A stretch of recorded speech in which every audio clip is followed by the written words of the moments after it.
यह कहानी 17वीं सदी की है, जहां एक धनाढ्य युवक अपने परिवार के साथ आनंदमय जीवन व्यतीत कर रहा था। लेकिन उसकी दुनिया तब उलट जाती है जब एक कुटिल जादूगरनी उसे श्राप देकर एक भयानक रूप में रूपांतरित कर देती है और उसे जिंदा ही कब्र में गाड़ देती है। 200 वर्ष पश्चात एक दिन वह अपनी कब्र से मुक्त होकर इस बदली हुई दुनिया में पुनः लौटता है। किंतु प्रश्न यह है कि वह युवक 200 वर्षों तक कब्र में जीवित कैसे रहा और जादूगरनी ने उसे यह श्राप क्यों दिया था। आज की इस कहानी में हम इन्हीं रहस्यों से पर्दा उठाएंगे। कथानक 1760 के दशक से आरंभ होता है, जहां हम कॉलिंस परिवार को देखते हैं। इस परिवार में केवल 3 सदस्य थे, माता पिता और उनका एकमात्र पुत्र बर्नबास। बर्नबास का परिवार अत्यंत समृद्ध था क्योंकि उसके पिता का समुद्र में मछली पकड़ने का एक विशाल व्यवसाय था। उन्होंने अमेरिका से कुछ दूरी पर समुद्र के किनारे एक नगर बसाया। आगे हम देखते हैं कि बर्नबास के पिता उसे सीख देते हैं कि धन दौलत से बढ़कर परिवार होता है, इसलिए सदैव अपने परिवार का ध्यान रखना।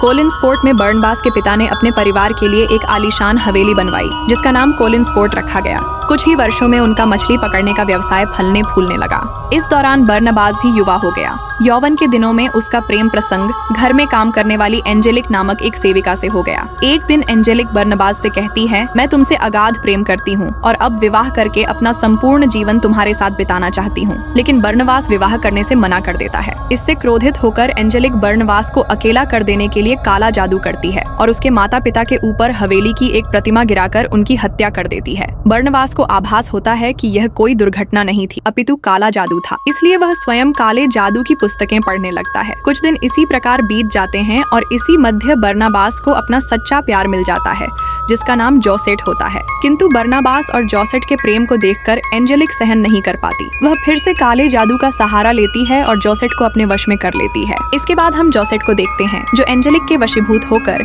एक ऊंची चट्टान पर चली जाती है। बर्नबास के वहां पहुंचने से पहले ही वह चट्टान से कूदकर अपनी जान दे देती है। अपने प्रेम को इस प्रकार अपनी आंखों के सामने मरता हुआ देखकर बर्नबास भी उसी चट्टान से नीचे कूद जाता है। किंतु इतनी ऊंचाई से गिरने के बाद भी बर्नबास नहीं मरता, क्योंकि एंजेलिक ने उसे शार्प देकर एक पिशाच बना दिया था ताकि वह सदैव अपने दुख के साथ जीवित रहे। अब एंजेलिक को विश्वास हो गया था कि बर्नबास को पराजित करने का कोई और उपाय नहीं है, इसलिए वह ग्रामीणों को उकसाकर बर्नबास को पकड़वाती है। ग्रामीण उसे एक ताबूत में बंद कर देते हैं और धरती में दफना देते हैं और इसी तरह 200 वर्ष बीत जाते हैं। इसके बाद हम 1972 का समय देखते हैं, जहां विक्टोरिया नाम की एक युवती रेलगाड़ी से कोलिन्सपोर्ट आ रही होती है। फिर वह एक गाड़ी से लिफ्ट लेकर कोलिन्सपोर्ट हवेली पहुंचती है। वहां पहुंचने के बाद बिल्ली नाम का एक नौकर उसके लिए द्वार खोलता है। यहाँ विक्टोरिया को घर की दीवार पर बर्नबास की एक तस्वीर दिखाई देती है। इसे देखकर वह बिल्ली से पूछती है, ये कौन है? तभी वहाँ एलिजाबेथ आती है और विक्टोरिया को बताती है कि यह बर्नबास की तस्वीर है, जो कॉलिन्स परिवार का एक महान और नेक सदस्य था। यहाँ हमें पता चलता है कि एलिजाबेथ भी कॉलिन्स परिवार से हैं। उन्होंने समाचार पत्र में यह विज्ञापन दिया था कि उन्हें एक ट्यूटर की आवश्यकता है जो डेविड की देखभाल कर सके। एलिजाबेथ विक्टोरिया को बताती हैं कि इस विशाल हवेली में अब बस कुछ ही लोग रहते हैं। एलिजाबेथ कहती है,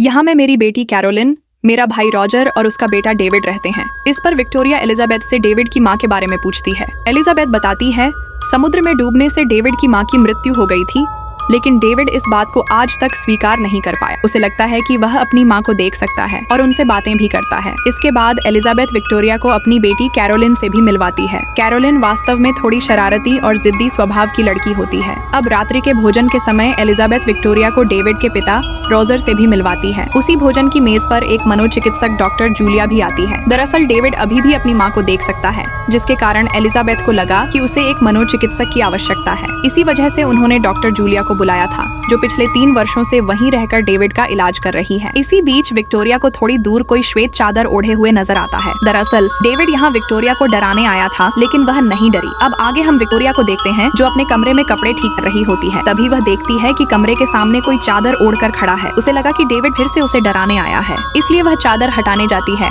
लेकिन चादर हटाते ही वहाँ जोसेट की आत्मा होती है। जोसेट की आत्मा विक्टोरिया को बताती है वह आ रहा है। यह कहकर आत्मा कुछ दूर चलती है और फिर गायब हो जाती है। अब दूसरी तरफ हम कुछ मजदूरों को देखते हैं जो JCB से खुदाई कर रहे थे। खुदाई के दौरान उन्हें जमीन के नीचे कुछ कठोर चीज महसूस होती है। जब वे मिट्टी हटाते हैं तो उन्हें एक ताबूत मिलता है। वास्तव में बर्नबास उसी ताबूत में कैद था। ये देखकर जब उनका सुपरवाइजर ताबूत पर लगी जंजीर को काटता है, तभी बर्नबास अपनी कैद से आजाद हो जाता है। बाहर आते ही वह सभी मजदूरों पर आक्रमण कर देता है और एक एक करके उनकी जान ले लेता है। इसके बाद वह अपने घर यानी कोलिंसवुड हवेली पहुंचता है। उद्यान में उसकी मुलाकात बिल्ली से होती है। वह बिल्ली को सम्मोहित करके अपने वश में कर लेता है और उसे पूछता है, क्या इस घर में अब भी कोलिंस परिवार के लोग रहते हैं? चीज पर बिल्ली हाँ में उत्तर देता है। इसके बाद बर्नबास घर के अंदर जाता है और हवेली की शाही वस्तुओं को देखने लगता है। वह इन वस्तुओं के बारे में बिल्ली को बताने लगता है। इसी दौरान उसे कैरोलिन और डेविड भी मिलते हैं। बर्नबास को देखकर कैरोलिन सोचती है कि शायद वह कोई पागल है जो शराब पीकर आया है, लेकिन डेविड उसे दीवार पर लगी बर्नबास की तस्वीर दिखाता है। इस पर बर्नबास कहता है, यह मेरी ही तस्वीर है। जब मैं यहाँ खड़ा था तब एक महान कलाकार ने इसे बनाया था। इतने में एलिजाबेथ वहाँ आती है और बच्चों को बर्नबास से दूर रहने को कहती है। डेविड कहता है, यह स्वयं को हमारा रिश्तेदार बता रहा है, लेकिन एलिजाबेथ उसे एक धोखेबाज समझती है। वह बर्नबास को एक दूसरे कमरे में ले जाकर कहती है, अगर यह कोई मजाक है तो इसे यहीं खत्म करो। बर्नबास स्वयं को साबित करने के लिए एक गुप्त द्वार खोलता है और एलिजाबेथ को वहाँ से होते हुए एक गुप्त तहखाने में ले जाता है। इस तहखाने के बारे में एलिजाबेथ को अब तक कुछ भी नहीं पता था, जहाँ बहुत सारे हीरे और जवाहरात रखे हुए थे। ये सब देखकर एलिजाबेथ एकदम से चकित हो जाती है और उसे विश्वास हो जाता है कि बर्नबास कोई और नहीं बल्कि कोलिंस परिवार का बेटा है। अब बर्नबास एलिजाबेथ से कहता है कि वह पिशाच है और उसे यह भी बताता है कि मैं इस परिवार के किसी भी सदस्य को हानि नहीं पहुंचाऊंगा। इसके बाद हम पूरे परिवार को भोजन की मेज पर देखते हैं, जहां एलिजाबेथ सबको बताती है कि ये हमारे दूर के रिश्तेदार हैं। इसी दौरान डॉक्टर जूलिया वहां आ जाती हैं, तो एलिजाबेथ बर्नबास से उसकी पहचान करवाती है। इसके बाद बर्नबास अपने मछली पकड़ने के व्यवसाय के बारे में पूछता है, तो एलिजाबेथ बताती है, हमारा व्यवसाय तो लगभग बर्बाद हो चुका है, क्योंकि एंजेलिक नाम की एक औरत ने मछुआरों से सौदा करके हमारे व्यवसाय पर कब्जा कर लिया है। इस पर बर्नबास कहता है, अब मैं आ गया हूँ तो फिर से व्यवसाय को शीर्ष पर ले आऊं। इतने में विक्टोरिया वहाँ आ जाती है और उसे देखते ही बर्नबास उसे जॉसेट कहकर बुलाता है, क्योंकि अचानक उसे ऐसा महसूस होता है कि जॉसेट फिर से आ गई है। दरअसल विक्टोरिया की शक्ल बिल्कुल जॉसेट से मिलती थी। फिर दोनों एक दूसरे से बातें करते हैं और विक्टोरिया अब परिचय देती है। इसके बाद हम एनजी को देखते हैं, जो वास्तव में वही एंजेलिक है जिसने बर्नबास की जिंदगी तबाह कर दी थी। फिर काला जादू करके वह खुद एक चुड़ैल बन गई और अपना नाम बदलकर 200 सालों से जिंदा रही। इसके बाद वह कार्यालय पहुंचती है, जहां उसे पता चलता है कि पिछली रात खुदाई के दौरान उनके मजदूरों को करीब 200 साल पुराना एक ताबूत मिला था। फिर किसी ने उन सभी मजदूरों को बहुत बेरहमी से मार डाला। यह सुनते ही एंजेलिक स्तब्ध हो जाती है और उस जगह पहुंचने के बाद उसे पूरा विश्वास हो जाता है कि बर्नबास वही है। वह सीधे कोलिंसवुड पहुंचती है, जहां वह एलिजाबेथ से बातें करने लगती है। इतने में बर्नबास आकर जब उससे हाथ मिलाता है तो उसे एहसास हो जाता है कि यही एंजेलिक है। इसके बाद बर्नबास उसे एक दूसरे कमरे में ले जाकर मछली पकड़ने के व्यवसाय के बारे में बात करता है। वह कहती है, अब यह व्यवसाय मेरा है और तुम जान गए होंगे कि मैं कौन हूँ। इस पर बर्नबास कहता है, हाँ मैं जानता हूँ तुम वही चुड़ैल हो जिसने मेरा सब कुछ तबाह कर दिया था। मैं तुम्हें काले जादू के जुर्म में अंदर करवा दूंगा। वो हंसते हुए कहती है, तुम ऐसा कुछ भी नहीं कर सकते। तुम पर कोई भी यकीन नहीं करेगा, क्योंकि मैं 200 सालों से अलग अलग रूपों में इस समाज में इज्जत से जी रही हूँ और कोलिंसपोर्ट अब मेरा है। उसके जाने के बाद बर्नबास एंजेलिक के बारे में सब कुछ एलिजाबेथ को बता देता है। वह कहता है, ये वही चुड़ैल है जिसने मेरे माता पिता और मेरा प्यार सब कुछ छीन लिया और मैं कुछ नहीं कर पाया। इस पर एलिजाबेथ उसे प्रोत्साहित करती है, तुम फिर से अपना व्यवसाय खड़ा कर सकते हो और अपने परिवार को एक ऊंचे मुकाम पर ले जा सकते हो। इसके बाद बर्नबास सबसे पहले अपनी हवेली की मरम्मत करवाता है और दीवारों पर खूबसूरत चित्र बनवाकर अपनी हवेली को फिर से शानदार बना देता है। फिर अपने व्यवसाय को बढ़ाने के लिए वह बिल्ली को साथ लेकर कुछ बड़े बड़े मछुआरों से मिलता है और उन्हें सम्मोहित करके एंजेलिक का काम छोड़कर कॉलिंस परिवार के लिए काम करने के लिए तैयार करवा लेता है। इस तरह उसका मछली पकड़ने का व्यवसाय फिर से चलने लगता है। फिर एक दिन डॉक्टर जूलिया बर्नबास को देखती है कि वह कैरोलिन के कमरे में झांक रहा है और वहाँ रखे एक लैंप को देखकर समझने की कोशिश कर रहा है कि वह क्या चीज है। इससे जूलिया को उस पर संदेह हो जाता है बर्नबास के बारे में और जानने के इरादे से वह उससे बात करती है। वह कहती है, मैं एक मनोचिकित्सक हूँ और दिमाग का इलाज करती हूँ। फिर सम्मोहित करके वह उसके बारे में सब कुछ पता कर लेती है और यह भी जान जाती है कि वह एक पिशाच है। इसके बाद जूलिया एलिजाबेथ से बात करती है और कहती है, मैंने बर्नबास के बारे में सब कुछ पता कर लिया है कि वह एक पिशाच है। यह जानने के बाद भी तुमने उसे यहाँ रहने क्यों दिया? इस पर एलिजाबेथ कहती है, यह बात एक नाराज ही रहने दो, उसके रहने से घर में किसी को भी कोई खतरा नहीं होगा। दूसरी तरफ बर्नबास कैरोलिन से कह रहा होता है, मुझे सिखाओ कि आज के जमाने में प्यार कैसे होता है। इस पर कैरोलिन उसे सलाह देती है, तुम्हें पहले अपने लुक और अजीब बर्ताव को बदलकर एक सामान्य इंसान की तरह रहना होगा, जिससे लोग तुमसे बात करने में सहज महसूस करें। इसके बाद प्यार कैसे होता है ये तुम धीरे धीरे खुद ही सीख जाओगे। अगले दिन हम डॉक्टर जूलिया को बर्नबास का खून निकालते हुए देखते हैं। जूलिया ने बर्नबास को यकीन दिला दिया था कि वह उसका सारा खून निकालकर उसके अंदर इंसानी खून डाल देगी, जिससे वह वापस इंसान बन जाएगा। इसके बाद के दृश्य में हम समुद्र के किनारे बर्नबास और विक्टोरिया को एक साथ देखते हैं। उन्हें देखकर लग रहा था कि दोनों एक दूसरे पसंद करने लगे हैं। आगे हम देखते हैं कि एंजेलिक अपने व्यवसाय के सभी बोर्ड मेंबर्स के साथ मीटिंग कर रही थी। वहाँ सब उसे बताते हैं कि उनका व्यवसाय धीरे धीरे गिरता जा रहा है, क्योंकि बर्नबास का व्यवसाय बहुत तेजी से बढ़ रहा है। एंजेलिक कहती है, मेरी बर्नबास के साथ मीटिंग आयोजित करो। शाम को वह बर्नबास से मिलती है और उसे एक चेक देते हुए कहती है, यह पैसे लेकर मछली पकड़ने का व्यवसाय छोड़ दो। लेकिन बर्नबास ऐसा करने से मना कर देता है। तब एंजेलिक उसके पास जाकर उसे मनाने की कोशिश करते हुए कहती है, हम दोनों साथ में मिलकर व्यवसाय चलाते हैं। लेकिन बर्नबास फिर भी तैयार नहीं होता। वह कहता है, जो तुमने मेरे साथ किया वह मैं कभी नहीं भूल सकता। इधर विक्टोरिया को रात में एक सपना आता है जिसमें वह अपना बचपन देखती है। दरअसल बचपन से ही उसे जोसेट की आत्मा दिखाई देती थी और वह उससे बातें भी किया करती थी। लेकिन उसके माता पिता उसकी इस बात को समझ नहीं पाए और उसे पागल समझकर मानसिक अस्पताल भेज दिया। तभी उसकी नींद खुल जाती है और वह अपने सामने जोसेट की आत्मा को खड़ा देखती है। इसे देखकर वह आत्मा के पीछे पीछे चलने लगती है। आत्मा हवेली में लगे झूमर के ऊपर जाकर ठीक उसी तरह कूद जाती है जैसे उसने आत्महत्या की थी। अगले दिन बर्नबास सबकी सहमति से घर में एक पार्टी रखता है जिसमें वह शहर के कई लोगों को आमंत्रित करता है। पार्टी के दौरान बर्नबास देखता है कि डीवीडी कमरे के बाहर खड़ा है और कहता है कि उसके पिता ने किसी को अंदर जाने से मना किया है। ये सुनकर बर्नबास समझ जाता है कि अंदर कुछ गड़बड़ हो रही है। जब वह कमरे की खिड़की से लटककर अंदर झांकता है तो देखता है कि डेविड के पिता राजर वहाँ एक लड़की के साथ हैं, जिसके साथ उसका अफेयर चल रहा है। बर्नबास ये सब देखकर समझ जाता है कि राजर परिवार के प्रति वफादार नहीं है। दूसरी तरफ विक्टोरिया बाहर खड़ी होती है। वरुण पास वहाँ जाकर उसे अंदर आने के लिए कहता है। तभी विक्टोरिया उसे अपने बचपन के बारे में बताने लगती है। वह कहती है, मुझे बचपन से एक लड़की की आत्मा दिखाई देती थी, लेकिन मेरे माता पिता से समझ नहीं पाए।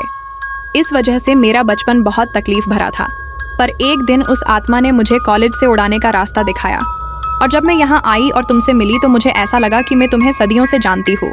फिर वो दोनों करीब आकर एक दूसरे को किस करते हैं। ये सब कुछ एंजेलिक देख लेती है क्योंकि वो बिना निमंत्रण के पार्टी में आई हुई थी। इसके बाद बर्नबास डॉक्टर जूलिया के पास जाता है, जहाँ वो अपने शरीर में बर्नबास का खून चढ़ा रही होती है।